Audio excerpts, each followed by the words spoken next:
तो हम the mother movie की स्टार्टिंग में हम देख पाते हैं एफबीआई के एजेंट को और साथ एक लड़की को जो द मदर का रोल करने वाली है। हम फिलहाल इस लड़की का नाम एमा रख देते हैं और एफबीआई का एजेंट क्रूस वो एमा को 2 फोटो दिखाता है और उनके बारे में पूछता है। एमा उनका नाम बताती है, हेक्टर और एड्रियन। क्रूस उससे पूछता है क्या इन दोनों को उसी ने डील करने के लिए मिलाया था। एमा बोलती हाँ, ये दोनों एक दूसरे को नहीं जानते थे।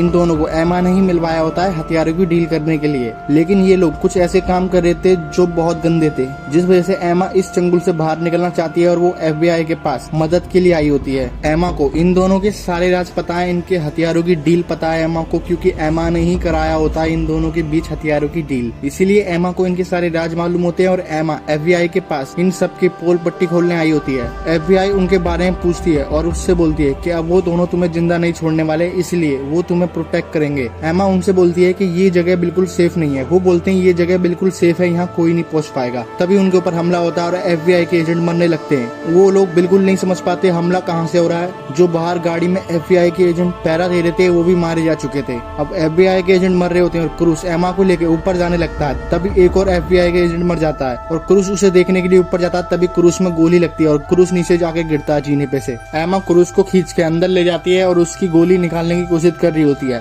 एमा उसके जख्म में दवाई लगाती है और उसको बचाने की कोशिश कर रही होती है, लेकिन तभी उसे कुछ आवाज आती है और वो वहीं से जुगाड़ करके एक बम बनाती है और उसमें एक कैंडल लगा देती है और उसे साइड में रख देती है। जिसके बाद एमा बाथरूम के अंदर चली जाती है। तभी वहाँ एड्रियन की एंट्री होती है और एमा उस पर गोली चला देती है। एमा की गोली खत्म हो जाती है और उसको गोली नहीं लगी होती है, उसके हाथ में गोली लगी होती है, उसकी बंदूक नीचे गिर गई होती है। तभी वो देखता है एमा प्रेग्नेंट है और एमा के पेट में बच्चा है। वो एमा और एमा के बच्चे को मारने के लिए उसके पेट में चक्कू मारता है, जिससे एमा को काफी तेज दर्द होता है और एमा काफी चिल्लाती है। तभी जो एमा ने जुगाड़ करके बम बनाया होता है वो फट जाता है और वहाँ पर एक बहुत बड़ा धमाका होता है। एमा बाथरूम के अंदर होती है, इसलिए पानी चालू कर लेती है और यहीं से द मदर मूवी स्टार्टिंग होती है। जिसके बाद सीन शिफ्ट होता है। हम देखते हैं एमा को, उसकी डिलीवरी होने वाली होती है और उसको एक बेटी होती है। लेकिन तभी वहाँ पर एफबीआई की हेड आती है और एमा को बताती है उसकी वजह से एफबीआई के 12 घंटे खराब हुए हैं और उसके 7 एफबीआई के एजेंट मारे जा चुके हैं। उसको हेक्टर और एड्रियन के सारे राज बताएं, इसलिए वो दोनों उसे छोड़ने वाले नहीं है जिंदा, और ना ही उसकी बेटी को। इसलिए उसकी बेटी की सेफ्टी के लिए हमें उसकी बेटी को दूर रखना होगा। लेकिन एमा बिल्कुल नहीं चाहती उसकी बेटी उससे दूर हो और एमा मना कर देती है। लेकिन वो उससे कहती है अगर तुम ऐसा नहीं करोगी तो अपने साथ तुम अपनी बेटी की भी जान गंवा दोगी। और एमा अपनी बेटी के आगे मजबूर होती है, इसीलिए एमा मान जाती है। जिसके बाद उसे वो एक फॉर्म देती है और वहाँ से चली जाती है। जिसके बाद एमा क्रूस से मिलने आती है। क्रूस की जान बच चुकी थी और ये सब एमा की वजह से हुआ होता है, वरना क्रूस नहीं बच पाता। एमा क्रूस से बोलती है उसकी बेटी को अच्छे लोगों के पास छोड़ना और उसके हर बर्थडे पे उसको बताना, और साथ ही अगर उस पर कोई उसे खतरा महसूस हो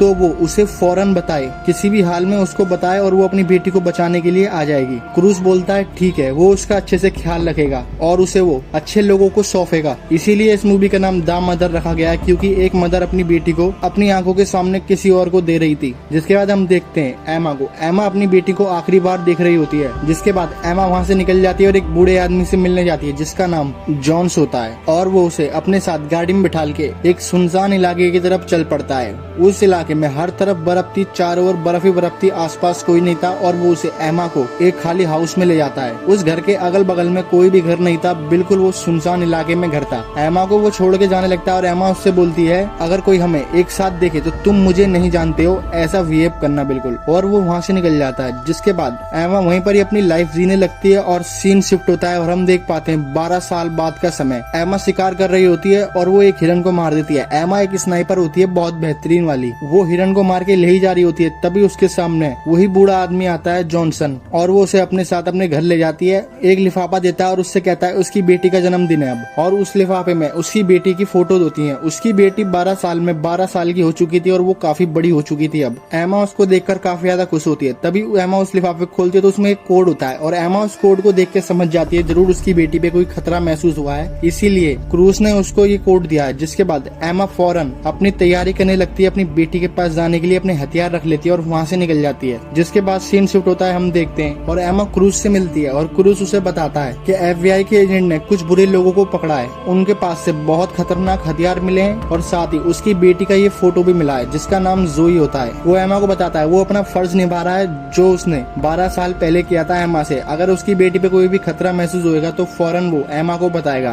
और एमा उससे बोलती है वो अपना फर्ज जरूर निभाएगी। जिसके बाद हम देखते हैं एमा अपनी बेटी से मिलने स्कूल जाती है और एमा अपनी बेटी को देखती है जिसका नाम जोई होता है। उसको किसी और ने ड्रॉप कर लिया होता है और उसके अब वो पेरेंट्स है। एमा अब उसकी कोई भी नहीं लगती, ना ही वो एमा को जानती है। वो अपनी बेटी को इतनी बड़ी होते हुए देखकर काफी ज्यादा खुश होती है। जिसके बाद सीन शिफ्ट होता है, हम देखते हैं रात का सीन। एमा अपनी बेटी को देख रही होती है और अपनी बेटी को देख के काफी ज्यादा खुश होती है, साथ ही इमोशनल भी होती है बहुत ज्यादा, क्योंकि उसने अपनी बेटी को किसी और को दे दिया था अपनी आंखों के सामने। उसकी परवरिश उसे खुद करनी चाहिए थी, लेकिन उसने एक मजबूरी के कारण उसकी जान बचाने के लिए अपनी बेटी को किसी और को सौंप दिया। लेकिन अब उन लोगों को पता चल चुका है ये एमा की बेटी है और वो लोग एमा को नहीं छोड़ेंगे। जिसके बाद सीन शिफ्ट होता है और हम देख पाते हैं सुबह का सीन। एमा की बेटी स्कूल में होती है और उसकी मॉम उससे मिलने आती है। एमा उसके ऊपर नजर रखे हुए थी, तभी एमा को कुछ लोग दिखते हैं जिनको पहले से जानती थी एमा, और वो हेक्टर के लोग होते हैं। और एमा समझ जाती है जरूर ये उसकी बेटी को लेने आए। वो बहुत सारे होते हैं और गाड़ियों में से उतर रहे होते हैं। तभी एमा अपनी स्नाइपर गन को उनकी तरफ करती है और एमा उन पे फायर करने लगती है और वो लोग भी समझ जाते हैं। वहाँ पर अंधाधुंध फायरिंग होने लगती है और एमा भी उन लोगों को मार रही होती है। लेकिन वो एमा की बेटी को जोई को ले जाते हैं वहाँ से। काफी ज्यादा परेशान हो जाती है। एमा अपनी बेटी को बचाने की बहुत कोशिश करती है लेकिन एमा नहीं बचा पाती। लेकिन एमा उस आदमी को पहले से ही जानती थी। तभी वो लोग एमा की तरफ आते हैं और एमा अपनी जान बचाने के लिए एक गाड़ी के नीचे छुप जाती है और वो एमा को ढूंढ रहा होता है एमा को मारने के लिए। एमा एक गाड़ी का फर्श तोड़ती है नीचे से और एक गाड़ी में जाती है। अपने चक्कू से उस गाड़ी का लॉक तोड़ के उस गाड़ी को स्टार्ट कर लेती है। वो आदमी समझ जाता है इसके अंदर जरूर एमा है और वो एमा पर फायर कर देता है। एमा लेकिन उस गाड़ी से उस आदमी को टक्कर मारती है, जिस वजह से वो आदमी वहीं गिर जाता है और एमा वहाँ से भागने लगती है। लेकिन वहाँ पर पुलिस आ चुकी थी, इसलिए एमा अपनी गाड़ी को छोड़ के वहीं से कूद जाती है और नीचे क्रूस मिलता है उसे। क्रूस एमा को ले जाता है और एमा क्रूस पे काफी ज्यादा गुस्सा करती है, बोलती तुमने मुझे ये पहले क्यों नहीं बताया। वो एमा को बताता है उसे बिल्कुल अंदाजा नहीं था कि हेक्टर ऐसा करेगा।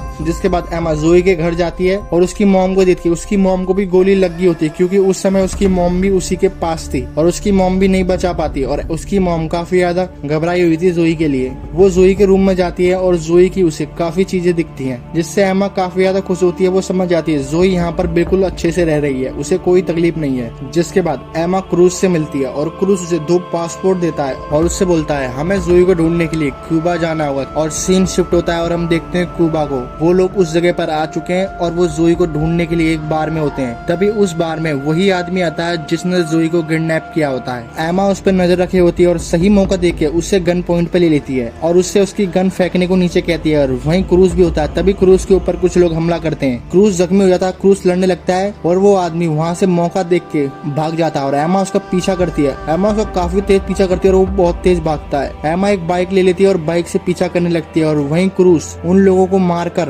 और वो भी उस आदमी का पीछा करने लगता है। एमा बाइक लेके बड़ी तेज भागती है। एमा बहुत अमेजिंग तरीके से बाइक चला रही होती है, उसका पीछा कर रही होती है। लेकिन तभी एमा का एक्सीडेंट हो जाता है और एमा एक कार वाले से टकरा जाती है। वो कार वाला बाहर निकलता है और एमा से बदतमीजी से बात करने लगता है। एमा को उसके ऊपर काफी ज्यादा गुस्सा आता है, इसलिए एमा उसके एक हेलमेट मारती है और वो वहीं बेहोश हो जाता है। एमा उसकी गाड़ी लेकर वहाँ से चली जाती है। वो आदमी अपनी जान बचाने के लिए इधर उधर भाग रहा होता है। एमा उसे अपनी गाड़ी से टक्कर मारती है, जिससे वो बहुत ऊंचा उछलता है और जमीन पर आकर गिरता है। उसको काफी ज्यादा चोटें लग चुकी होती है और वो वहीं गिर जाता है। जिसके बाद एमा क्रूज से कहती है उसे गाड़ी की डिग्गी में डाले और एमा उसे लेकर वहाँ से चली जाती है। जिसके बाद सीन शिफ्ट होता है और हम देख पाते हैं एमा ने उस आदमी को एक जगह पर बांध रखा होता है और उस जगह पे क्रूज भी होता है। ये द मदर मूवी का पहला पार्ट था। दूसरे पार्ट के लिए चैनल को सब्सक्राइब कर लें ताकि दूसरा पार्ट अपलोड होते ही आपको पता चल जाए। ये मूवी बहुत ज्यादा बड़ी हो गई थी, इसलिए मैंने इसको 2 पार्ट में काटा है। ये इसका पहला पार्ट था और दूसरा पार्ट इस वीडियो के बाद मिलेगा आपको।